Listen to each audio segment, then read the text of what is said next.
In 2016, there were 2,816 apparent opioid-related deaths in Canada, making the annual opioid death rate 7.8 per 100,000 people and over 15 per 100,000 people in BC. What are opioids?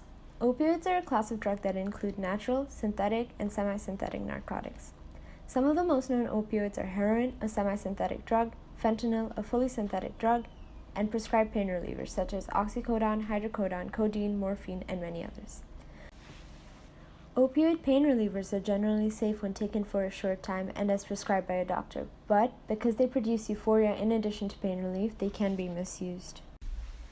Opioids affect bodily functions. They act on the neurons in the brain, temporarily reducing the effectiveness of message transmission, thus reducing pain and anxiety. They create a sense of numbness in the body and mind. High doses can create a short-lived feeling of euphoria and drowsiness. Naturally, these effects can be addictive.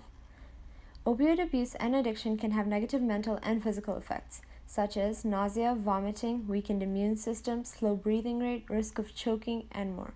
Plus, the consumption of such drugs can increase the risk of contracting HIV or other diseases common with non-sterile intravenous injections.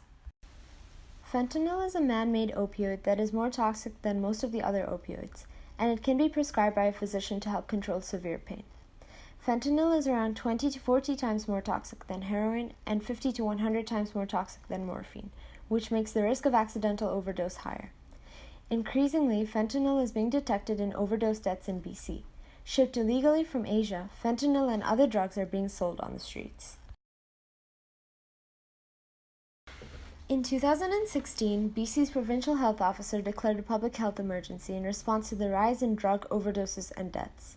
As can be seen from the graph, illicit drug deaths in BC have increased every year since 2012, and by mid-2015, rates of illicit drug deaths surpassed those seen in 1997 and 1998, where public health emergency was declared due to HIV infection rates and illicit drug fatalities.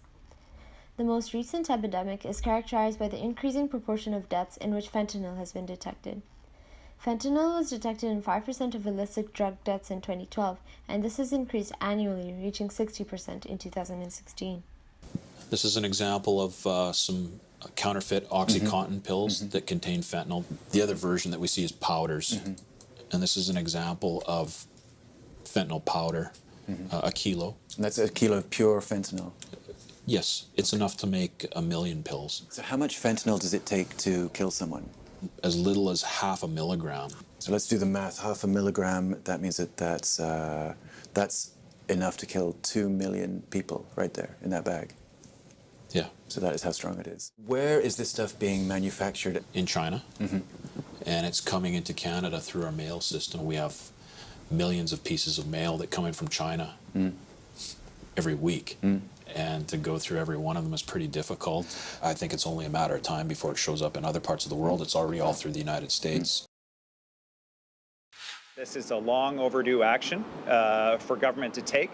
It's a first in Canada, a provincial government taking the makers of opioids to court. Pharmaceutical companies must take responsibility for their role and put the lives of people before profit.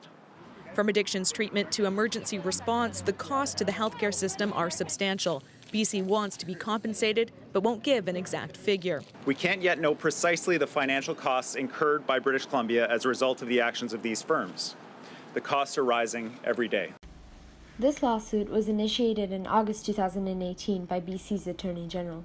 The lawsuit is against 49 pharmaceutical companies and retailers linked to the opioid crisis, accusing the companies of downplaying the risks of their drugs when advertising them to physicians. The lawsuit seeks only to recover the costs to the public healthcare system, such as addiction treatment, emergency response, and hospital expenses. Purdue Pharma, one of the companies named in the lawsuit, denied any wrongdoing by stating that the opioid crisis is a complex system with many factors in place, such as both the prescription and illegal opioids, and that furthermore, all stakeholders must be held responsible to provide practical and sustainable solutions to the ongoing crisis.